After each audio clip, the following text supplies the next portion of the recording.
Hey guys, this side CACA में Ashutosh Lata from Jaipur Rajasthan for you all. तो भाई स्वागत है आप सभी लोगों का लाटा प्रोफेशनल एकेडमी के प्लेटफॉर्म पर, जहां पर कॉस्टिंग आसान है। दोस्तों, आज के इस वीडियो में मैं आप लोगों का बहुत ज्यादा समय खराब नहीं करूंगा। आप लोग अगर सीएमए फाइनल का बोथ ग्रुप अप्लाई कर रहे हैं तो इस वीडियो को अभी के लिए स्टॉप कर दीजिएगा। इस वीडियो को आप कल देखिएगा। दैट मीन्स आज आप लोगों ने पेपर नंबर 15 डायरेक्ट टैक्सेशन का पेपर दिया होगा। ये वीडियो रहेगा अगर आप केवल ग्रुप 3 दे रहे हैं तो आपके लिए। अगर आप ग्रुप 3 और ग्रुप 4 दोनों साथ में दे रहे हैं तो आप इस वीडियो को कल देखिएगा। That means after your next paper, ठीक है। तो अकॉर्डिंगली यहां पर मैं आप लोगों के साथ डिस्कस करने वाला हूं कि अगले 1-1.5 दिन का जो समय आप लोगों को मिलेगा, दैट मीन्स आज जब मैं ये वीडियो रिकॉर्ड कर रहा हूं दैट मीन्स 15 जून को, तो आप लोगों का एससीएम का पेपर होने वाला है 17 जून को। तो 17 जून 2026 को जो पेपर होने वाला है उसमें आप लोगों को कौन से टॉपिक्स को सबसे टॉप मोस्ट प्रायोरिटी पर रखना चाहिए लास्ट डे बिफोर रिवीजन आप लोगों के लिए। तो एग्जाम के एक दिन पहले आपको कौन कौन से ऐसे टॉपिक जिनके अंदर शॉर्ट आपको एग्जाम में क्वेश्चन देखने को मिलेगा ही मिलेगा, तो मैं आप लोगों के साथ वो डिस्कस करने वाला हूं। बिल्कुल प्रॉपर तरीके से हम लोग स्ट्रेटेजाइज करेंगे कैसे। तो दोस्तों, यहां पर सबसे पहला आता है हमारा क्वेश्चन नंबर 1, दैट मींस आपका एमसीक्यू वाला क्वेश्चन। इस एमसीक्यू वाले क्वेश्चन के लिए मैं कहूंगा कि आप लोगों को अभी के लिए प्रिपरेशन को थोड़ा सा एक्सटेंड करना चाहिए। दैट मींस आप पहले आपका जो डेस्क्रिप्टिव पार्ट है आपको उस पर फोकस करना चाहिए। एमसीक्यू के लिए सेपरेट प्रिपरेशन आपको अभी के लिए नहीं, आपने जो आज से पहले प्रिपरेशन कर ली that's are more than enough. अभी आपको सारे के सारे चैप्टर्स का जो डेस्क्रिप्टिव पार्ट है, दैट मींस जो आपके न्यूमेरिकल्स हैं, आपको उनके ऊपर फोकस करना चाहिए। बात कर लेते हैं क्वेश्चन नंबर 2 का, जहां से आपका डिसीजन मेकिंग से क्वेश्चन आता है, बट वहां पर आपके एक क्वेश्चन को पूरा कवर करने के लिए आपको बहुत सारे टॉपिक्स को कवर करना होता है। तो मैं स्ट्रेटेजिकली कहता हूं कि यार क्वेश्चन नंबर 2 जो है वो हर बार नया भी आता है और इसके लिए बहुत सारे चैप्टर्स आपको कवर करने पड़ते हैं। तो क्वेश्चन नंबर 2 को आप लोग लास्ट प्रायोरिटी पर रखिएगा, या मैं यूं कहूं कि most of the time students को मैं यही एडवाइस करता हूं कि क्वेश्चन नंबर 2 को आप अपने ऑप्शन में छोड़ सकते हैं, क्योंकि यहां से हर बार नया क्वेश्चन आएगा, लेंथी क्वेश्चन भी आएगा और आपके लिए कहीं ना कहीं टाइम कंज्यूमिंग भी रहेगा एग्जाम सेंटर पर। तो क्वेश्चन नंबर 2 को आप लोग स्किप कीजिएगा। बात कर लेते हैं क्वेश्चन नंबर 3 का, जहां से क्वेश्चन नंबर 3 की अगर मैं बात करता हूं तो मोस्ट ऑफ द टाइम, या मैं यूं कहूं हर बार, क्वेश्चन नंबर 3 का ए जो आता है वो आता है आपका ट्रांसफर प्राइसिंग से। दैट मींस आपके लिए ट्रांसफर प्राइसिंग एक ऐसा चैप्टर है जहां से आपको हर बार क्वेश्चन देखने को मिलेगा। देन गो फॉर इट, आपको ट्रांसफर प्राइसिंग करना है। ऑल्दो ट्रांसफर प्राइसिंग बहुत सारे स्टूडेंट्स के लिए बड़ा टिपिकल या कहीं ना कहीं आपके लिए थोड़ा सा ऐसा लगता है कि यार ये सर डाइसी हो रहा है हमारे लिए, तो आप लोग इसको थोड़ा लेटर पार्ट पर ले सकते हैं, बट मेक श्योर माइंड में रखिएगा कि ट्रांसफर प्राइसिंग से हर अटेम्प्ट में क्वेश्चन आता है। इसके लिए आप चाहें तो मेरे ट्रांसफर प्राइसिंग के ऊपर रिवीजन वीडियोस अपलोडेड है, आपको सिंपली यूट्यूब पर सर्च करना है ट्रांसफर प्राइसिंग रिवीजन बाय सीएसीए में आशुतोष लाटा, तो आपको वो मिल जाएगा। बात कर लेते हैं क्वेश्चन नंबर 3 बी की, जहां पर मोस्ट ऑफ द टाइम आपको क्वेश्चन देखने को मिलता है टारगेट कॉस्टिंग से या लाइफ साइकिल कॉस्टिंग से।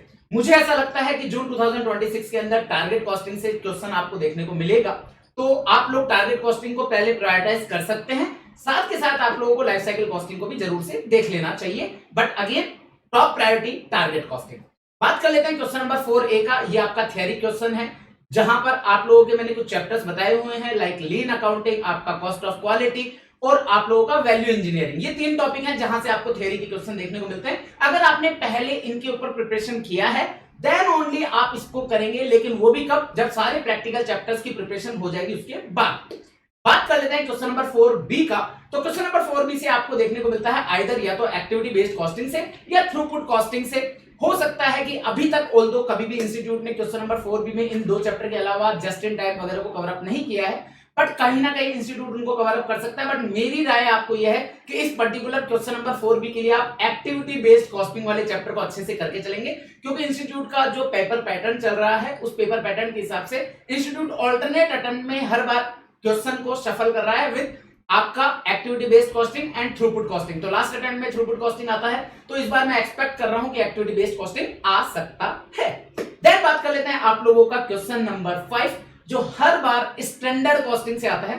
तो क्वेश्चन नंबर 5 स्टैंडर्ड कॉस्टिंग, हो सकता है 7 मार्क्स के 2 क्वेश्चन आपको देखने को मिल जाए, और हो सकता है पूरा एक बड़ा क्वेश्चन क्वेश्चन नंबर 5 14 मार्क्स का आपको स्टैंडर्ड कॉस्टिंग से देखने को मिल जाए, जो कि आप लोगों के लिए रिकंसिलिएशन के साथ आ सकता है। अगर 7 मार्क्स के 2 क्वेश्चन आते हैं तो कहीं ना कहीं मैं एक्सपेक्ट करता हूं कि एक क्वेश्चन आपको material and labour overhead, material and labour variances along with missing information आ सकता है। अगर 7 मार्क्स इंस्टीट्यूट कवर करता है तो और दूसरा ऑप्शन आपके लिए इंस्टीट्यूट कवर अप कर सकता है ओवरहेड वेरिएंसेस और सेल्स वाले वेरिएंसेस को, अगर 7 मार्क्स पर जाते हैं तो। देन उसके बाद में क्वेश्चन नंबर 6, 7, 8 जो है वो आपके क्यूटी के, दैट मींस क्वांटिटेटिव टेक्निक के पोर्शन से कवर अप होते हैं।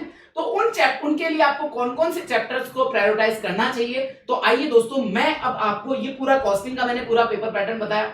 देन अगर हम बात करें क्यूटी का, तो क्यूटी के अंदर कुछ टॉपिक्स जो हैं वो हमारे शॉर्ट इंस्टीट्यूट हर अटेम्प्ट में पूछ रहा है, जिनमें से कुछ टॉपिक तो बिल्कुल कंफर्म है कि हर अटेम्प्ट में पूछे जा ही रहे हैं, जैसे कि सिमुलेशन का चैप्टर है, वहां से हर बार क्वेश्चन आ रहा है, मैक्सिमम मिनिमा चैप्टर है, हर बार क्वेश्चन आ रहा है, टाइम सीरीज का चैप्टर है, वहां पे हर बार क्वेश्चन आ रहा है। दैट मींस आपके टोटल 6 सब पार्ट आते हैं क्वेश्चन नंबर 6, 7, 8 में।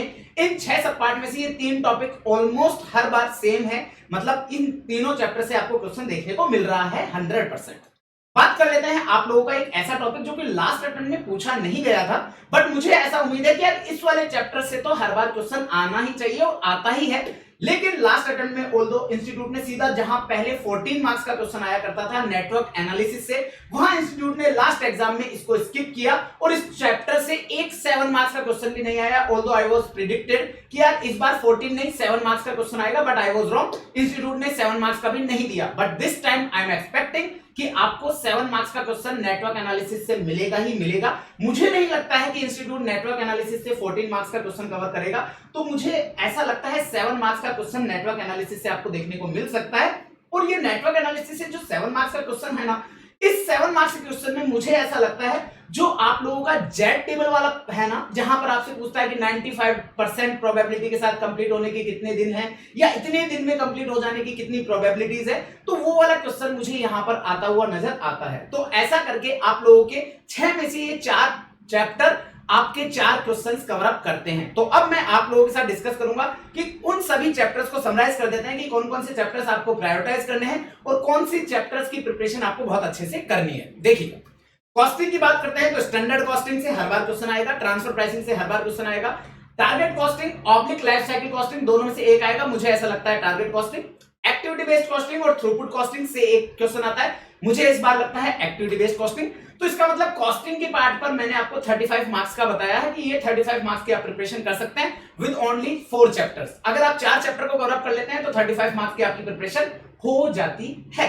अब बात कर लेते हैं आपका क्यूटी पोर्शन का। तो simulation, network analysis, time series और मैक्सिमा मिनिमा, ये 4 चैप्टर ऑलमोस्ट हर अटेम्प्ट में आपको पूछने को मिलेगा, या मैं यूं कहूं जून 2026 में मुझे लगता है कि ये 4 में से चारों चैप्टर आपको देखने को मिलेंगे, या 4 भी नहीं तो 3 तो 100% आपको देखने को मिलेगा ही मिलेगा। लर्निंग कर्व और गेम थियरी दोनों में से एक चैप्टर से क्वेश्चन आता हुआ नजर आता है, बट मुझे पता नहीं क्यों अगर मैं पेपर सेटर होता तो मैं इस बार गेम थियरी का क्वेश्चन जरूर इंस्टीट्यूट की तरफ से आप लोगों से पूछता, अगर मैं पेपर सेटर होता तो मुझे लगता है कि गेम थ्योरी से आपको क्वेश्चन आ सकता है।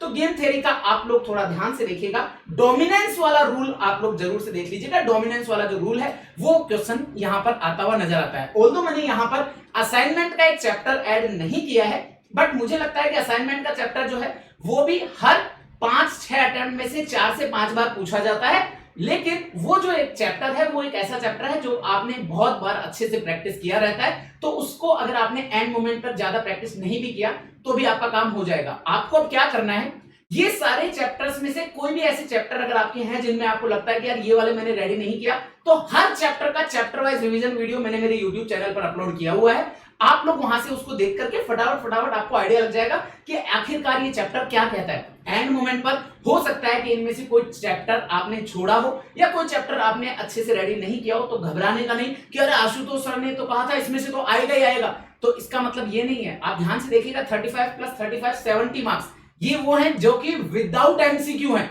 मतलब कि मैंने आपको सर 30 मार्क्स का एमसीक्यू 70 मार्क्स का ये पेपर हो गया, मैंने कहा नहीं भैया, पेपर आपका 100 मार्क्स का नहीं आता है, पेपर आता है 128 मार्क्स का।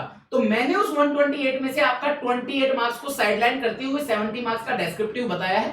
इनके अलावा एमसीक्यू का पोर्शन भी है। तो इसका मतलब अगर आपने ये सारे के सारे टॉपिक्स बहुत अच्छे से कर लिए तो आप 100% एग्जामिनेशन एक्सपेक्ट कर सकते हो।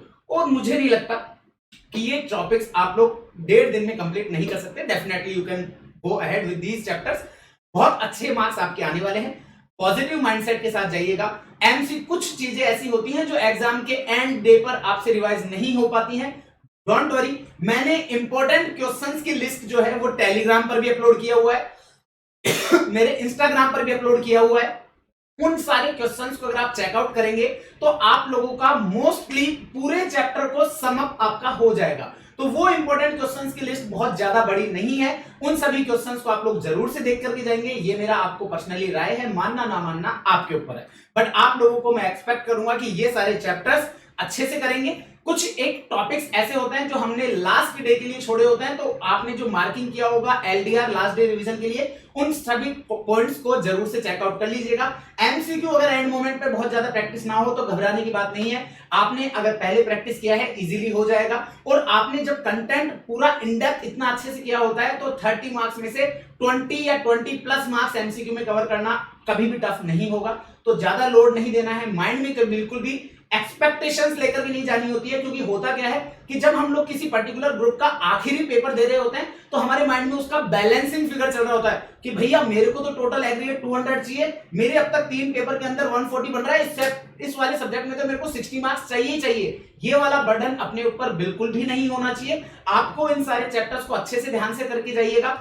एक चीज मैं हमेशा से कहता हूं, अगर पेपर कोई भी टफ आता है तो ध्यान रखिएगा, पेपर आप अकेले के लिए टफ नहीं है, वो पूरे इंडिया के सभी स्टूडेंट्स के लिए टफ होने वाला है। और जो पूरी इंडिया के लिए टफ है तो फिर उसमें आपको घबराने की बात नहीं होनी चाहिए। उस जगह पर हम हमारी स्ट्रेटेजी को थोड़ी सी चेंज करेंगे। वहां हमारा फर्स्ट टारगेट होगा कि हमें 40 मार्क्स कैसे कवर करना है सबसे पहला। तो आप अगर 128 मार्क्स का पेपर देखते हो और वहां से केवल 40 मार्क्स आपको ग्रैब करना है तो 40 मार्क्स आप इजीली ग्रैब कर सकते हो, चाहे कितना ही टफ पेपर क्यों ना आ जाए। पहला टारगेट 40 का रखेंगे, देन नेक्स्ट स्टेप में हम लोग हमारे टारगेट को 50 का करेंगे। दैट मींस नेक्स्ट 10 मार्क्स की preparation, that means next 10 marks कहां से ग्रैब करना है वो, और फिर उसके बाद में चीजें बैलेंसिंग फिगर से अपने आप हो जाएगी। ये मैं तब बोल रहा हूं जब पेपर एक्सट्रीम टफ आपको लगने लगे तो घबराने की बात नहीं है। कई बार ऐसा होता है हमारे साथ एग्जाम सेंटर पे, हम सोच के चलते हैं कि मैंने तो स्टैंडर्ड कॉस्टिंग बहुत शानदार वाला किया था बट क्वेश्चन बहुत टिपिकल आ गया। कोई बात नहीं, हो सकता है कि ऐसा भी हो। आपने अपने प्रिपरेशन में इतना समय दिया है, इतने मंथ्स आपने दिए हैं, और आखिरी पेपर है आप लोगों के ग्रुप 3 का, डेफिनेटली बहुत अच्छा होगा। पॉजिटिव माइंडसेट के साथ जाइएगा। मैं हमेशा से बोलता हूं कॉस्टिंग आसान है, एग्जाम का पेपर हो जाने के बाद आप सब लोग कहेंगे कॉस्टिंग सच में आसान है। Okay guys, that's all from my side. All the very best. बहुत अच्छे से करिएगा, पॉजिटिव माइंडसेट के साथ जाइएगा, हर एक चीज बहुत अच्छे से होगी। डाउट सॉल्विंग नंबर आप लोगों के पास होंगे। मैं डाउट सॉल्विंग नंबर पर एग्जाम के समय से आधा घंटे पहले तक मैं आप लोगों के लिए अवेलेबल रहूंगा। आप लोग मुझे बेझिझक होकर के परेशान कर सकते हैं। I will always be there for you all. All the very best, do well, चक दे फट्टे। बहुत शानदार पेपर होने वाला है, बहुत जबरदस्त होने वाला है। All the best. कॉस्टिंग सच में आसान है। Okay guys, bye bye and all the best.